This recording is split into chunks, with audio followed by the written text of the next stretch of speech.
actually, let's just jump into giving a little refresher of what we just learned about in chapter 3. Let's start with that. So chapter 3 was about Wu Zhao, and here is a depiction of Emperor Taizong, who ruled from 626 to 649 CE, and he was one of the co-founders of the Tang Dynasty, which we're going to continue to learn about today. And then for the big question for chapter 3 was, why might it be said that Wu Zhao's rise to power was an extraordinary achievement? So let's scroll down for this next time card for chapter 3, which was about Wu Zhao. Here's a depiction of Wu Zhao. And Wu Zhao, who ruled from 690 to 705 CE, became the only woman to ever rule as China as an emperor after forcing her son to resign. So that right there, the only woman to ever rule China as an emperor, is a big part of answering the big question. Glad you guys are here. We got Chloe, Josh. Glad you got, thanks again, Chloe, for helping. That was muted at the beginning. So, so that should help you with your big question discussion post, right? So now let's jump into chapter 4. And what I was saying at the beginning of this video, but I was muted, I have right here this primary focus box that will help us get our minds ready to learn and help us as we follow along and read this chapter, some things that we need to be learning this chapter, right? And then I also have created this other text box that has these chat commands. So right here in the top right are the chat commands. These commands or phrases are things that you can type in the chat to help you remember the questions, help you remember the big question for the chapter. And then as I ask you to answer the questions, those that are here live and in the chat, you can type the answers in the chat box, or those that are watching the replay of this video, you can type those down in the comments below this video. All right. So I'll leave the chat commands up so you can see those, help you remember how to type those in. If one of you guys that are here right now want to type in the big question command to help us get ready for chapter 4, that would be awesome. And I will start reading over the, I want that over here, I think. Yep. Sorry. These are my notes for this lesson. Yep, so if one of you could type in the chat, exclamation point, the big question, to help us get ready for chapter 4. And I'm going to read over the primary focus objectives, all right? So our focus objectives are to learn and explain how the Tang Dynasty represents a golden age in the Chinese history, to identify the accomplishments and inventions during this Tang Dynasty, and then to understand the meaning of our core vocabulary words. All right, so those are our primary focuses. So I will hide that and let's get started. All right, so we just talked about and reviewed from chapter 3, and we should remember that Wu Zhao was brought to the imperial city during the reign of Taizong, and then who was one of the co-founders of the Tang Dynasty, and then she became the first and only woman emperor. And now we're gonna start with chapter 4. We're going to continue to learn about China during the reign of the Tang Dynasty, and let's look at the big question. So, Nayli, I'm not for sure if I'm pronouncing your name, Lopez. You can't hear me? There you go. Good job, Chloe. It might be your internet, Lopez. No, Chloe can hear me. Josh, let me know if you can hear me. Everybody else, let me know if you can hear me. All right. Nice. So Chloe got the big question in the chat for us, and it's also here on screen. So you can look on screen or look in chat. The big question is, what great advances happened during the Tang Dynasty? All right. Oh no, my son's in the background, not happy. So sorry if you can hear that. You can't hear me.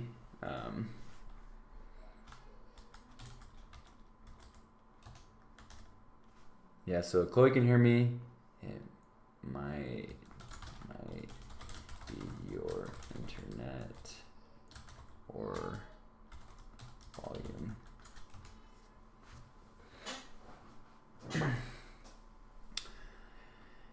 All right.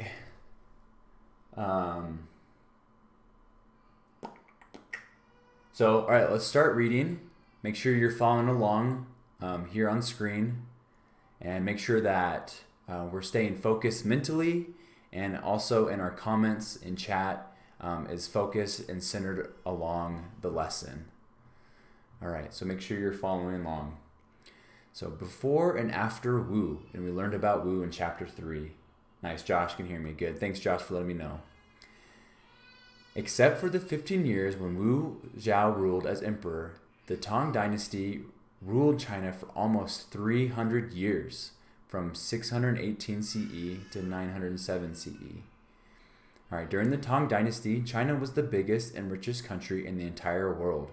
It conquered other lands, including Korea, Iran, and a large part of Vietnam.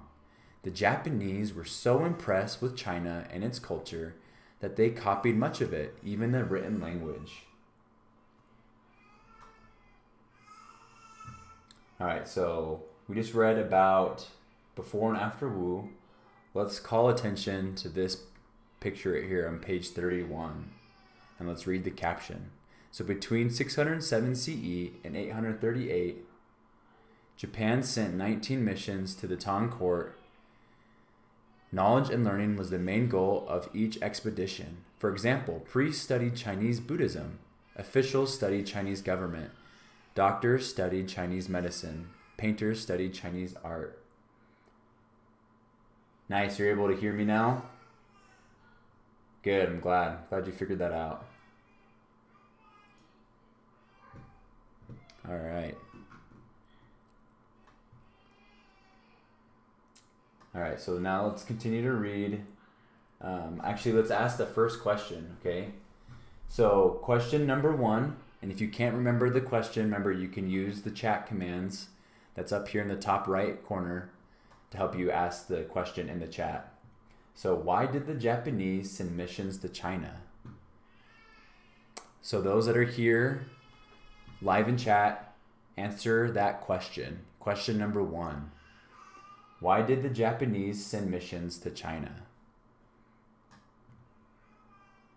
I'll highlight some things to help you remember.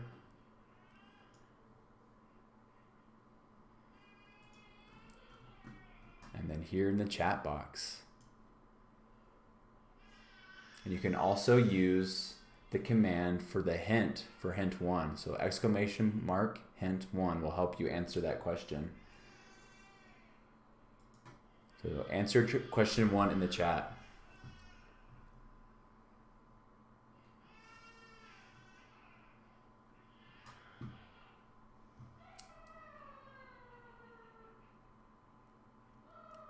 And then we're gonna continue to read pages 30 through 34, right?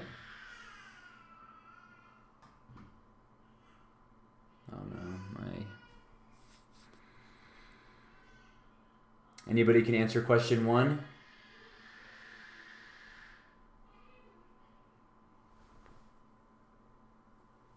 You can't see what, Chloe?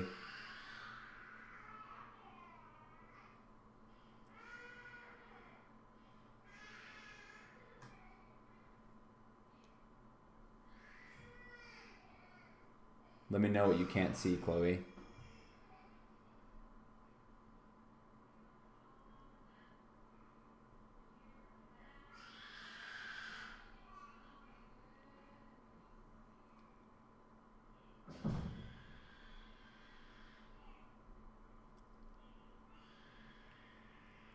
If you can't see the question, you can type it in the chat command, remember?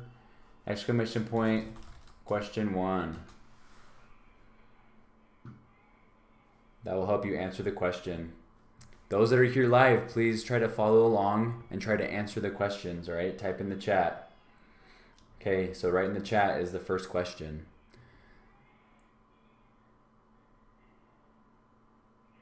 I can't see the book.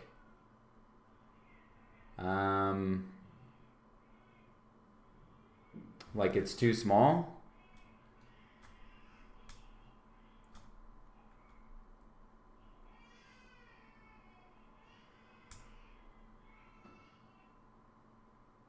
Does that help a little bit?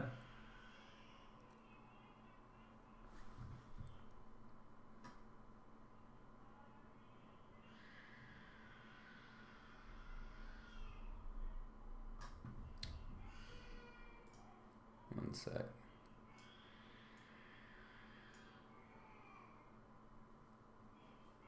See if that helps. That way I can make it a little bit bigger and you guys can see it.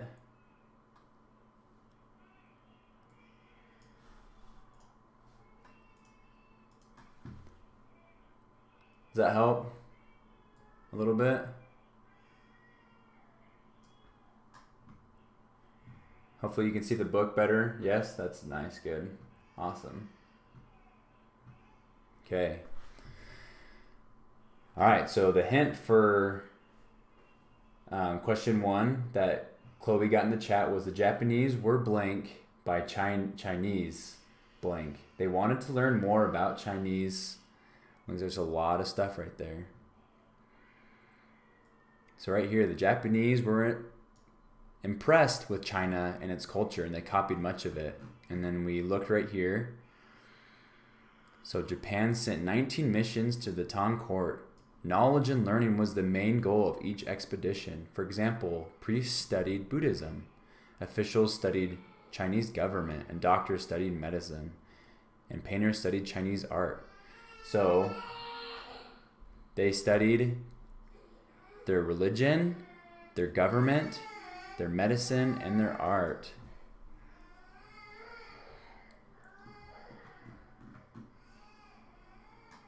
Nice. All right, so let's continue. The Tang emperors loved the arts, especially poetry. 27-year-old Zhuangzi became emperor in 712 CE. He was skilled in music, poetry, and the art of beautiful writing known as calligraphy.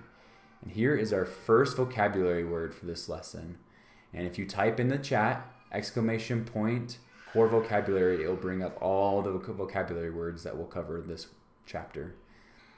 Calligraphy is artistic handwriting.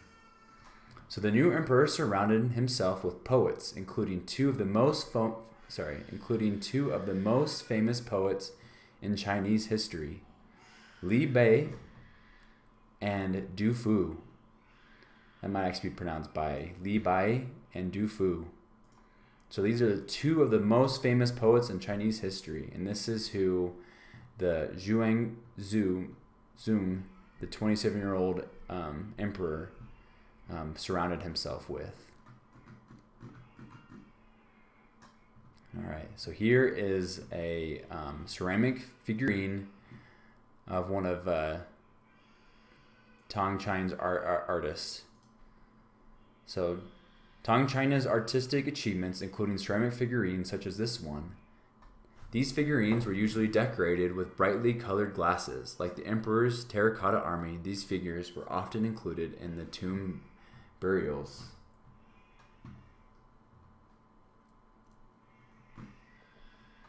So Du Fu was a serious and hardworking young man who always wanted to be a government official. Li Bai, on the other hand, took life easier. He wrote, "Life in the world is but a big dream. I will not spoil it by any labor or care." So right now we're learning a little bit more about these two famous poets.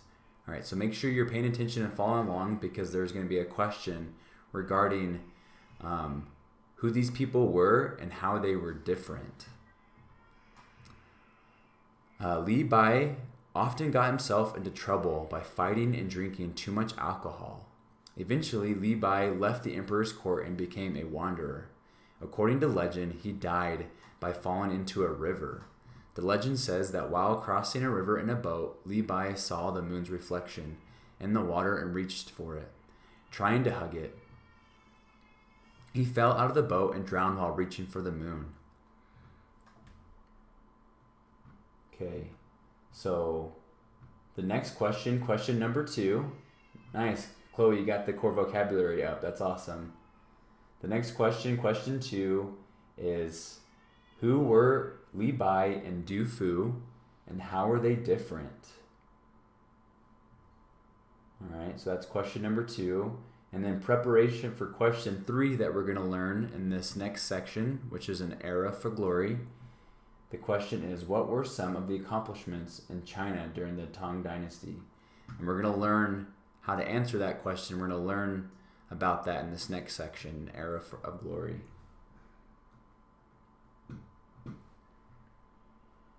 Okay, so during the Tang Dynasty, the country was bursting with creative energy. Foreigners were more welcome than ever before, and the mix of cultures and ideas made China an exciting place. Tea became incredibly popular during the Tang Dynasty. Everyone loved to drink it. Tea was grown in China, and the merchants who sold it became extremely rich. There was only one problem. So much money was being used that China was running out of coins. What do you think the Chinese did? Stop buying these things? So if tea was grown in China and the merchants who sold it became extremely rich, do you think they stopped buying these things, or do you think they created a way to continue to have these things? Let's focus on this picture really quick. This picture shows tea made by merchants in the Tang, China, made very wealthy. So here's a little depiction of what we just read. No, that wasn't the answer. So they definitely did not stop buying it. Instead, the merchants invented the kind of paper money that they called flying money, perhaps because the money flew so fast from the person to the next. This was the first type of paper money in the world. So if we remember in chapter 1, when we learned about the first emperor, Shi Huangdi, and how he united China with the waterways and canals, and he also united China by having one written language. And he also did one more thing that helped unite China. Can you remember what he did? If you remember what he did, type it in the chat, or you can put it down in the comments below. Shi Huangdi united China by creating one monetary system. There were the coins that had a little circle in them. Well, now we're learning about how paper money, or as they called flying money, was invented. This was the first type of paper money in the world, and this happened in China. A number of other inventions also took hold. At the end of the Tang Dynasty, the invention of wood block printing led to the creation of books. So let's learn a little bit more about the creation of books through this wood block printing, which is our next vocabulary word. A type of printing in which designs and patterns are carved into a wood block, and the wood block is then dipped in paint or ink and stamped on paper or another surface. So I took a class in high school that was printing. I can't remember, I think they called it screen printing. And so I think screen printing is based off of this wood block printing. Maybe some of you guys have made some shirts. I know that Scotland's mother and then maybe grandmother works in a printing shop, so maybe she knows a little bit about printing. That's right, Chloe, you did make the coins. Good job, yeah. Nayli Lopez, I'm not for sure if that's your parents' account or if that's your account. One sec.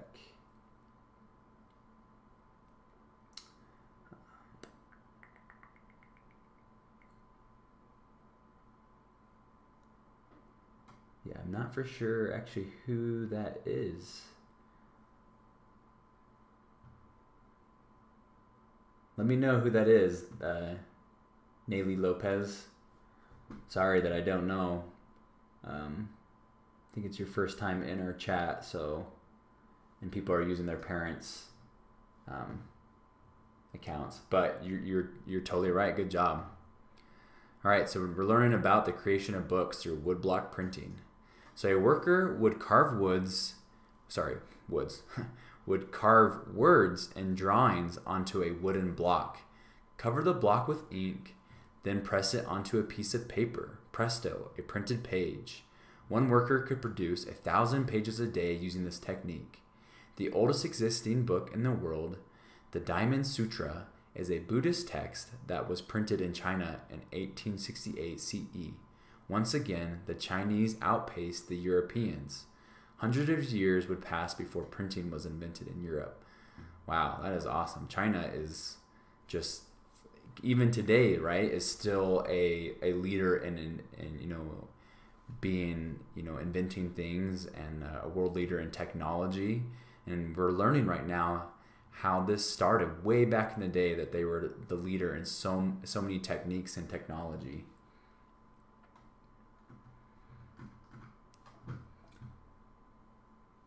So again, question number 3, what were some of the accomplishments in China during the Tang Dynasty? We just read about those. So answer that in the chat below, or in the comments for those that are watching the replay of this video. And then do I have question 4 up? I might have forgot to put that one.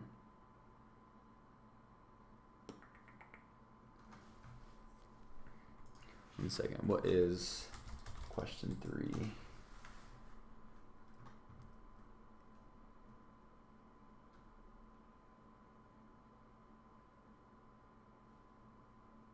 Okay, yep, so we just covered question 2. Question 2, what were some of the accomplishments in China during the Tang Dynasty? And then we're about to cover question 3, all right? So get ready. Yeah, China was way before their time. That's right, Chloe. And in some instance, they, I think there is a technology race, right, between America and China. So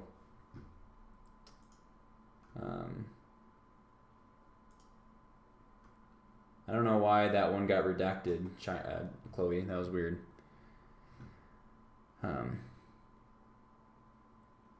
All right, so an explosive discovery. So get ready to answer question 3, which is what did Chinese alchemists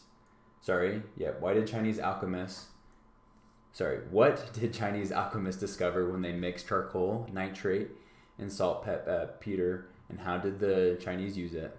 So that's our next question. So follow along right here in this section, an explosive discovery. An even more explosive discovery took place in China during the Tang Dynasty. For many centuries, Chinese scientists called alchemists, and that is our next vocabulary word. So let's learn what an alchemist is. An alchemist is a person who tries to turn metals into gold. So maybe they were trying to find another way to increase their wealth. So Chinese scientists called alchemists had tried to create gold and find the secret to living forever. Their experiments eventually led them to mix charcoal, nitrate, and saltpeter together. Kind of sounds like salt pepper, but saltpeter. So charcoal is a black chunks of burned wood. So when you have a fire, maybe you're roasting some marshmallows, sometimes you wait for the fire to die down so it doesn't catch on fire. The little burning pieces of wood that you might roast your marshmallow over, that's charcoal. Nitrate is a chemical often used as fertilizer. Nice, Scotland's here. Glad you joined us, Scotland. Glad to have you here. So nitrate is a chemical often used as a fertilizer, and saltpeter is a type of nitrate.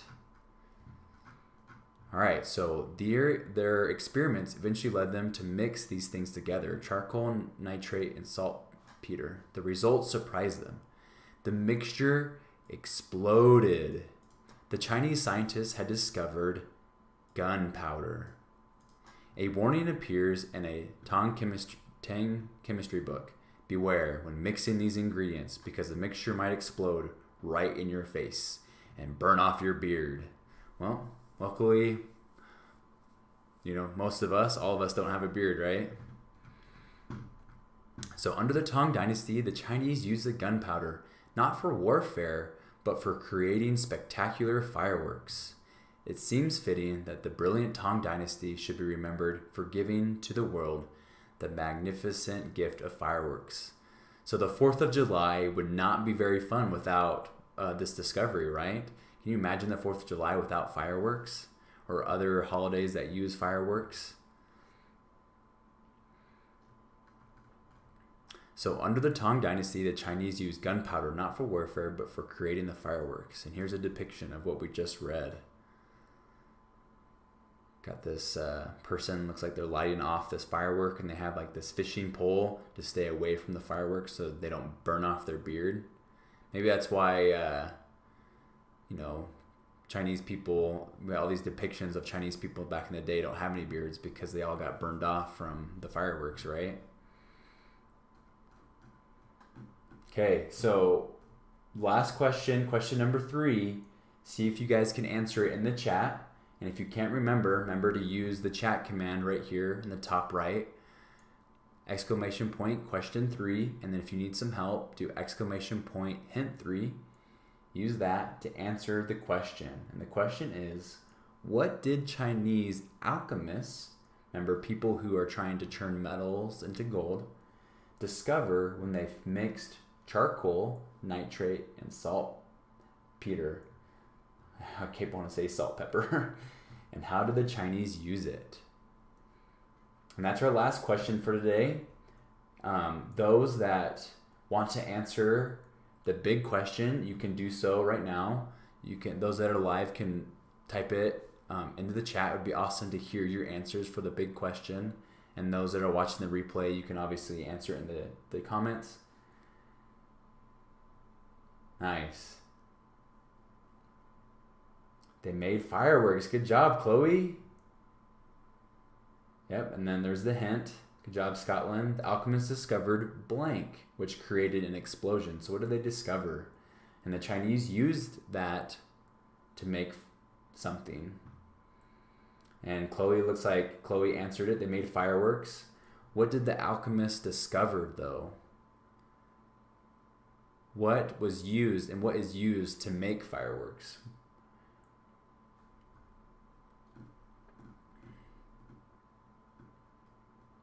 So when the alchemists mixed these 3 ingredients together, what was the result? What did they discover? And when you hear of the word, you might think of warfare or guns or, fighting. What did they discover?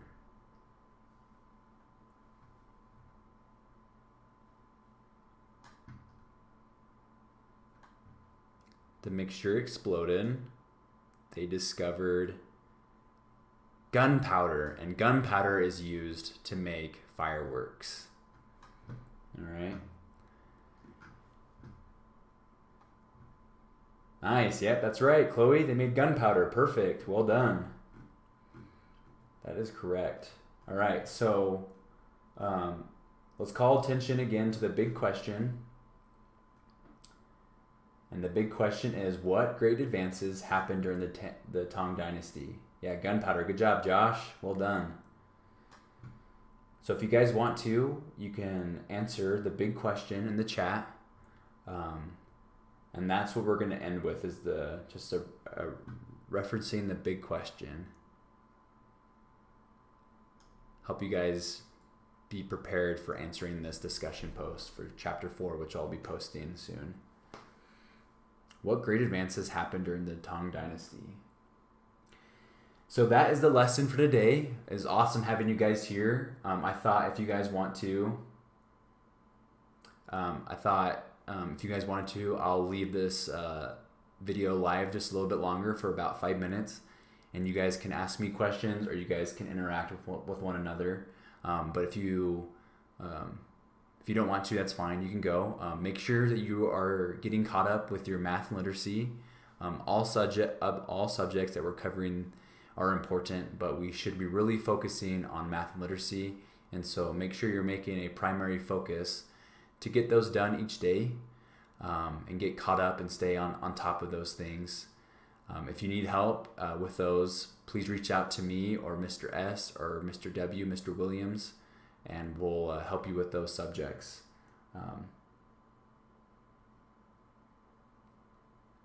Nice, Chloe. The big question is gunpowder. Gunpowder is, and you're probably just typing really quick, but make sure when you're spelling to double check your spelling before you type. Powder is with a W, and I don't know why that gets retracted. I'm wondering, maybe it's because you're talking about gunpowder or something. But you guys are awesome, and yeah, I'll let you guys talk amongst each other and with me for about 5 minutes, and then we'll end this lesson and this stream. All right. Scotland, we do not have a conference today. We will have a conference tomorrow. Open office hours basically from 12 to 2 still. That might be getting changed because I might be going into school and helping teach math and literacy. So, but I'll keep you guys updated with that. We do have a live reading today, right? Let's check our schedule. I'm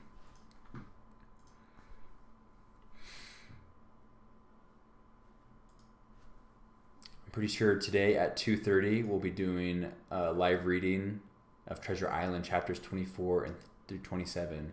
And guys, we are finally caught up. We are on track with Treasure Island. So well done, those that have been reading and following along, those that have been joining the live readings. We are on track finally. We have caught up.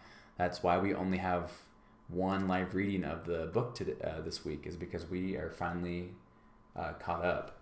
So we are doing good with literature. So like I said earlier, make sure you're getting caught up with literacy right here and math. If you need help, let me know.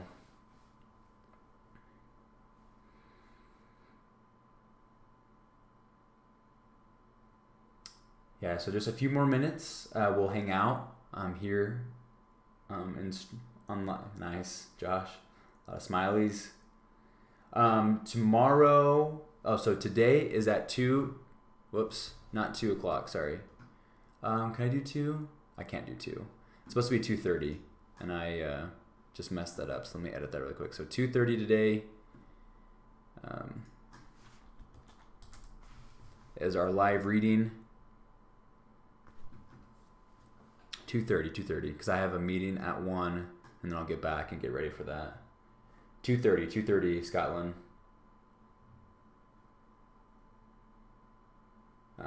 You're good, Josh. The smiley faces is fine right now. I think during the lesson, we definitely don't want a bunch of symbols being just chat, like a bunch of symbols being posted in the chat box, and so that's why that was deleted. Just to let you know, one symbol is fine, like one smiley face, just like Scotland did. That's perfect. We're trying to keep the chat box clean, and so that's why sometimes the Nightbot, the moderator, will delete messages just to make sure we're being focused on what we're supposed to be talking about. Yeah, Chloe, if you're saying thanks, yeah, just make sure. I'm glad you're typing. You're doing awesome. I think you meant to put thanks, THANKS. I think that's what you meant to put, is thanks. You guys are great. Glad to have you guys here. Just a couple more minutes and then we'll end. It's been awesome having you guys here. I think I'm going to start doing this more with our live lessons. Is at the end of the lesson is just letting you guys ask questions or talk with each other. So nice, Chloe. That'd be awesome if you came to the lesson. It's awesome having you. It's awesome having you in these last 2 history lessons. It's been great. You've been really interactive, which is really good. It's awesome. But Nightbot is spamming me in the chat. Nightbot is my assistant teacher and is making sure you are behaving. I know, I probably gotta still work out some of the kinks with the Nightbot. Yeah, thanks Josh. Glad to have you here.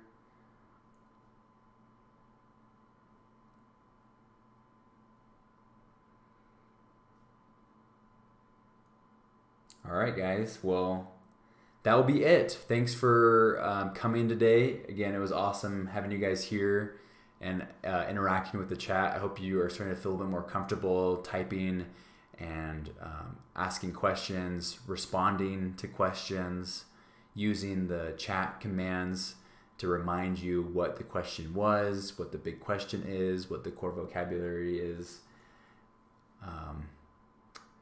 And if you have ideas of what you would like with these live lessons, please let me know. I'm trying to make it as interactive as possible and help us stay focused and learn what we're supposed to learn each time we join these lessons. Oh, Sunny's here good too. So I'm glad Sunny's here as well. But that's it, guys. Have a great rest of the day. I might see you later. I hope to see you later at 2:30 for our live reading of Treasure Island. Again, make sure you're getting caught up with math and literacy. If you need help, let me know. You guys are awesome. And I will see you guys later. Bye, Chloe. No. Thank you, Josh. See you, Scotland. See you, Sunny. Glad you guys are here. You're awesome. And I will catch you later, all right? See ya.